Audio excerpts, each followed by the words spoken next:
Nah, di part-part sebelumnya gitu ya, kan aku udah ngebayangin kesibukan kalian sebagai mahasiswa Fakultas Kedokteran, dimana ya itu tadi materinya susah, terus ya sibuk juga, bahkan ada yang jam kuliahnya ada yang subuh ya beneran subuh ya jam 5 berangkat, yang lainnya mungkin masih selimutan, terus kita kedinginan masuk kampus gitu ya.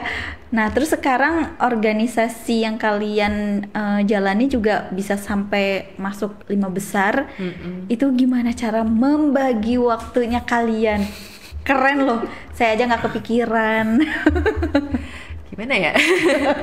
Lebih ke ini sih Kak, kita punya ibarat prioritas manajemen.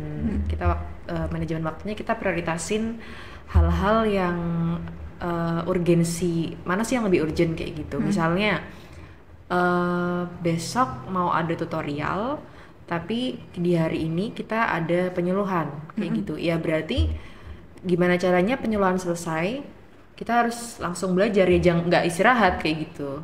Jadi mengorbankan hal lain gitu. Istirahatnya kita sih ada lebih tepatnya. Ada yang dikorbankan kayak gitu. Ada momen aku habis pulang dari pertemuan nasional di kereta, ya aku lagi belajar di kereta kayak gitu. Belajar di kereta nyampe malam atau dini hari gitu, lupa aku Kak. Besok paginya datang presentasi kayak gitu. Gitu. Bener itu beneran. Saya tuh sampai speechless loh. Soalnya kan ngebayangin juga ya kesibukannya yang kayak gitu, dan bukan hanya sekedar sibuk, tapi juga kan kita mikir ya kan, mikir presentasi gitu buat besok gimana, terus kita harus belajar juga gitu, bukan hanya sekedar sibuk tenaga tapi juga kan pikiran ya kan, capek dong say. Kalau Indra gimana? Sama sih, kalau aku biasanya journaling gitu, jadi kalau buat bagi waktu aku biasanya ya sama kayak Sofi tadi, jadi ngebagi ya. Kalau aku ngebaginya ada yang urgent but not important, but not urgent, sama not urgent and not important. Jadi kalau urgent and important ya ini harus dikerjain saat ini juga gitu. Mau nggak mau. Tapi kalau misalnya ada yang important but not urgent, itu kayak oke, bisa nanti, tapi ya tetap harus dilakuin gitu. Kalau misalnya yang urgent but not important itu kayak misalnya ini urgent nih, kayak perlu beli apa ke Indomaret dan sebagainya, itu bahkan itu juga harus aku masukin gitu, ke kayak hal-hal kecil itu juga aku masukin ke list itu. Terus juga ada yang not urgent dan not important, jadi bakal jadi prioritas yang paling akhir. Kayak gitu. Oh, kamu bikin journaling seperti itu? Iya, biasanya di HP sih. Di HP. Iya, whatever, mau di mana aja. Tapi kamu punya kayak gitu? Iya, ada. Ada kayak. Dan itu masih bikin. Sampai sekarang kan? Oh, kalian punya ya kayak gitu ya? Di HP sih Kak. Oh, berarti bener-bener apa ya?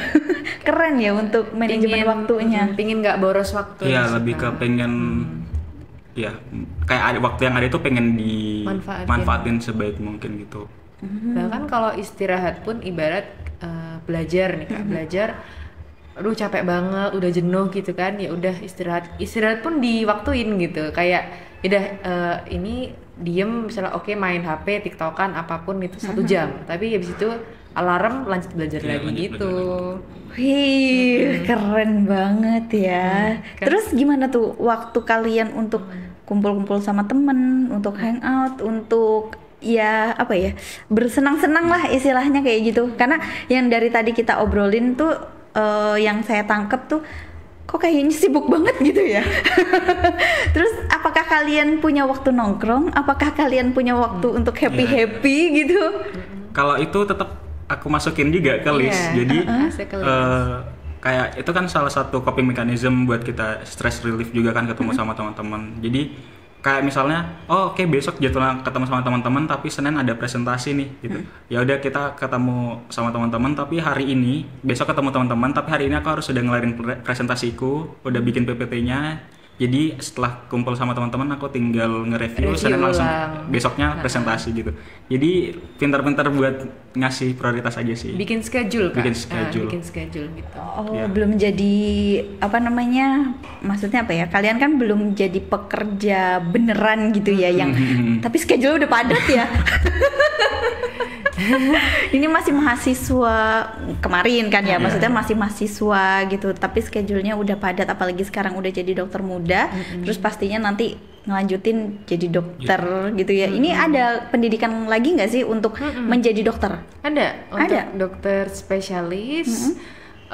Kalau kita ingin spesialis nanti mendaftar ke program pendidikan dokter spesialis, nanti ibarat akan jadi dokter muda lagi versi dokter spesialis, namanya residen. Itu lebih lama Kak waktunya. Kita kan cuma magangnya kan ibarat 2 tahun ya kita. Kalau itu minimal residen itu minimal 4 tahun, 5 tahun, ada yang 6 tahun. Tergantung spesialis apa yang diambil. Spesialisnya apa? Ya ibarat kayak itu lebih sibuk lagi tuh. Jujur aku aja masih kayak nggak bisa membayangkan sibuknya gimana, bener. Tapi sebenarnya emang nggak usah dibayangkan, tapi dilakuin ya. Dijalanin aja. Bener. Iya bener ya. Berarti seperti dokter Alia, dokter Utomo itu juga memakan waktu yang lama ya. Lama banget itu pasti. Oke. Itu kalau misalkan kalian nih selesai apa namanya koas gitu ya, dokter muda gitu, itu bisa langsung jadi dokter atau masih ada satu step lagi, yaitu harus ujian nasional. Jadi kita nyebutnya UKMPPD. Itu ujian kompetensi pendidikan kedokteran di Indonesia, dan itu kayak dari pusat gitu. Anggapannya kayak ujian nasionalnya anak SMA gitu, SD, SMP, SMA. Jadi kita ada CBT, jadi pakai komputer gitu, komputer base, sama ada OSCE itu yang skill lab. Jadi kita kayak misalnya disuruh kasih kasus, terus kita kerjain, kayak kita harus ngapain, kayak misalnya ada stase sirkumsisi, jadi ya udah kita nyunat manekin gitu. Oh gitu. Iya. Dan itu diliatin juga sih Kak, sama itu dokter dinilai gitu. Baru itu kalian bisa jadi dokter. Ya baru bisa dapat gelar dokternya gitu. Gelar dari dokternya. Berarti udah bisa praktek? Belum. Oh belum juga. Belum juga. Banyak ya prosesnya. Masih ada lagi. Apa tuh? Kita masih harus ada pengabdian atau internship. Kita bilangnya internship atau ISIP ya. Itu selama 1 tahun. Dan kalau misalnya dulu sih bisa milih pengennya di mana gitu. Jadi kayak cepet-cepetan ngeklik gitu sistemnya. Tapi kalau sekarang itu udah karena juga untuk pemerataan dokter di Indonesia, jadi disebar sama Kementerian Kesehatan. Gitu. Cuman sebenarnya buat yang ujian nasional yang tinggi-tinggi nilainya, itu juga ada kesempatan buat dia ditempatkan di yang namanya DTPK, daerah kalau nggak salah terpencil atau gimana gitu, intinya yang pelosok-pelosok gitu. Itu mereka dapat kesempatan itu, jadi buat mengabdi yang lebih di pelosok-pelosok gitu. Itu ada kayak apa ya, ada sistemnya sendiri lah. Kalau misalnya ini buat pemilihannya kayak gimana, ada sistemnya sendiri kayak gitu. Jadi selama 1 tahun itu kita mengabdi di daerah yang ya udah kita dapatnya di mana kayak gitu. Oh berarti sekarang kalian juga masih kayak istilahnya menunggu ya, kira-kira kalian ditempatin di mana untuk mengabdinya gitu ya? Berarti belum tahu. Maksudnya bukan di daerah Jember, Lumajang gitu bukan ya? Bukan. Tapi bisa aja kalau misalnya. Iya, kalau rezeki ya. Kalau hoki bisa di Jember atau di Lumajang gitu. Oh gitu. Gimana kalau misalkan kalian dapatnya justru yang tadi di daerah terpencil gitu? Kalau setauku sih itu ini ya, apa kayak dari Kementerian Kesehatan tuh nawarin gitu, kamu mau nggak ditempatin di daerah ini, di DTPK ini. Kalau misalnya iya, nanti ngisi ada form dan sebagainya persyaratannya gitu. Kalau misalnya enggak, ya udah nanti ngikut pembagian yang dari Kementerian Kesehatan yang buat disebarin entah di nasional entah ditempatin di mana. Soalnya itu ada step-stepnya juga gitu sih Kak. Jadi kayak ada pemilihan buat yang lokal tuh. Untuk yang pertama kayak misalnya aku domisili Jawa Timur, ya udah nanti kayaknya bakal ditempatin di Jawa Timur aja. Cuman kotanya nggak tahu di mana gitu, tapi di Jawa Timur. Terus ada yang regional, terus juga ada yang nasional. Jadi kalau udah misalnya nih aku di lokal nggak dapet, aku nggak tahu nih, nggak dapet ditempatin di Jawa Timur gitu, nanti aku bisa ngikut lagi buat yang di regional sama yang di nasional. Kalau misalnya di nasional ya berarti dia skopnya lebih gede lagi, jadi bisa aja aku ditempatnya di Sumatera gitu. Tapi bukan yang di terpencil ya, cuma disebar aja gitu ya? Iya, tapi sebenarnya agak menutup kemungkinan kalau misalnya masih ada kuota buat yang di tempat terpencil tuh kita bisa masuk di situ. Setelah pengabdian itu berarti sudah boleh praktek? Ya, kita udah dapat akhirnya. Ya, kita udah dapat yang namanya SIP atau surat izin praktek. Gitu. Jadi kita udah bisa praktek mandiri, kita udah bisa apply ke rumah sakit mungkin. Oh gitu. Tapi itu udah jadi ASN belum? Belum ASN sih, belum cuman ASN. Dokter umum aja yang mungkin kontrak gitu. Kontrak. Tapi kalau misalnya mau ASN kan kita pasti ada lagi gitu tes yang dari pemerintah gitu kan. PNS gitu kan. Ya. Oh iya, dokter masih mengikuti itu ya? Iya. Saya pikir langsung gitu. Enggak juga tes ya? Lagi, tes kalau lagi, mau jadi jadi PNS ya tes lagi. Ikut tes PNS yang kayak biasanya gitu. Oh, jadi masih ikut bersaing juga gitu ya? Maksudnya kalau mau jadi PNS, tapi kalaupun nggak jadi PNS juga yang penting sudah punya tadi surat izin praktek gitu ya. Kalau perawat apa STR gitu ya? Bukan juga? Iya, STR. Atau mirip sama ya. Yang jelas harus punya itu baru kalian bisa praktek. Berarti kalian ngelamar ke rumah sakit atau puskesmas gitu. Atau bikin praktek sendiri, buka praktek sendiri. Oh, buka praktek sendiri itu bisa. Karena kita sudah punya surat izin prakteknya itu gitu. Oh, iya. Jadi maksudnya kalaupun kita tidak bekerja misalkan di rumah sakit, di pelayanan kayak gitu, kita sendiri pun juga masih bisa gitu ya. Masih bisa. Oh, berarti nggak ada dokter yang tidak bekerja gitu ya? Ada juga. Pasti ada. Pasti ada. Saya mikirnya kalau dokter itu ya sudah, ya pasti sudah langsung bekerja, istilahnya apa ya, kayak udah dicepain, ini loh pengorbanan kamu udah banyak gitu, terus ya ini kamu masuk di sini nih, kamu kerja di sini nih gitu. Enggak juga gitu ya? Tetap apply. Jadi kalau stigma masyarakat kan mikirnya ya udah dokter ya kayak gitu tadi kan udah kayak pasti dapat kerjaan dan sebagainya gitu, tapi sebenarnya enggak, karena kita tetap juga butuh apply dan ada kok dokter yang nganggur gitu. Oh, oke. Ya ini karena aku juga awam gitu ya, dan aku mewakili masyarakat gitu yang mungkin pemikirannya sama dengan aku gitu. Oh, kalau dokter udah langsung kerja gitu, padahal enggak juga ya. Dokter ya sama seperti kan ada juga perawat yang tidak bekerja gitu ya, bukan karena dia memilih untuk tidak bekerja, tapi karena dia tidak mendapatkan lapangan pekerjaan itu. Dan dokter juga ada yang seperti itu.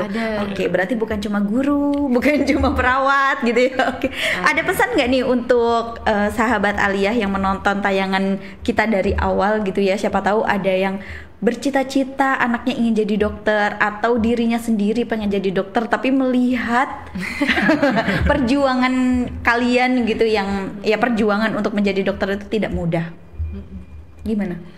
Kalau dari aku, untuk teman-teman yang menonton dari sahabat Aliyah, jadi gini, semua pilihan itu ada resikonya. Kita semua pilihan hidup itu pasti ada resikonya, termasuk menentukan kita mau jadi apa nanti jadi dokter itu pasti ada resikonya, dan banyak sebenarnya kan tadi udah dijelaskan ya. Cuman apakah kita tuh harus bisa memilih resiko mana yang paling worth it untuk kita ambil kayak gitu. Dan menurut aku apa yang aku lalui selama beberapa tahun ini mengenyam pendidikan untuk menjadi dokter dan belum selesai, masih belum selesai ya, itu nggak ada ruginya.